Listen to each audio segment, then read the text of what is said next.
امام شاطبی رحمہ اللہ بہت بڑے محدث گزرے ہیں، ان کی کتاب ہے الاعتصام، عربی کے اندر، اب اس کا اردو ترجمہ بھی آ گیا، 2 جلدوں کے اندر ہے۔ انہوں نے حدیث جو ہے نا جمع کی ہیں، اور کمال جو ہے نا اس کے اندر، اور اس کے اندر انہوں نے سنت اور بدعت کا تذکرہ کیا ہے۔ اس کے اندر وہ فرماتے ہیں، حذیفہ ابن یمان رضی اللہ تعالیٰ عنہ کا قول نقل کیا ہے۔ حذیفہ ابن یمان صحابی رسول ہیں، اور وہ فرماتے ہیں جو عبادت صحابہ کرام رضوان اللہ علیہم اجمعین نے نہیں کی وہ عبادت نہ کرو، کیونکہ پہلے لوگوں نے پچھلوں کے لیے کوئی کسر نہیں چھوڑی ہے۔ خدا سے ڈرو اور پہلے لوگوں کے طریقے کو اختیار کرو۔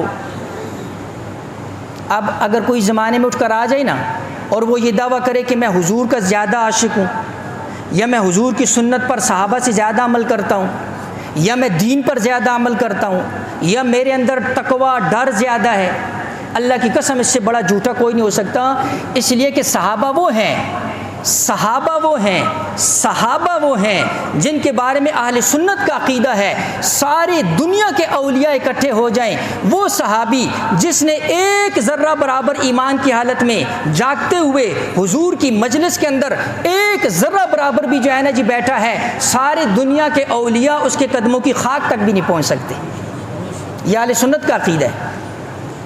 اس لیے جو یہ دعویٰ کرے کہ میں زیادہ عاشق ہوں، تو اسی کتاب کے اندر عبداللہ ابن مسعود رضی اللہ تعالیٰ عنہ کا قول بھی نکل کیا ہے، فرمایا اتبعوا آثارنا ولا تتبدعوا فقد کفیتم، فرمایا ہمارے طریقے کو، ہمارے راستے کے اوپر چلو، بدعات کو مت اپناؤ، تمہارے لیے یہی بات کافی ہے۔ یہ عبداللہ ابن مسعود رضی اللہ تعالیٰ عنہ فرمایا۔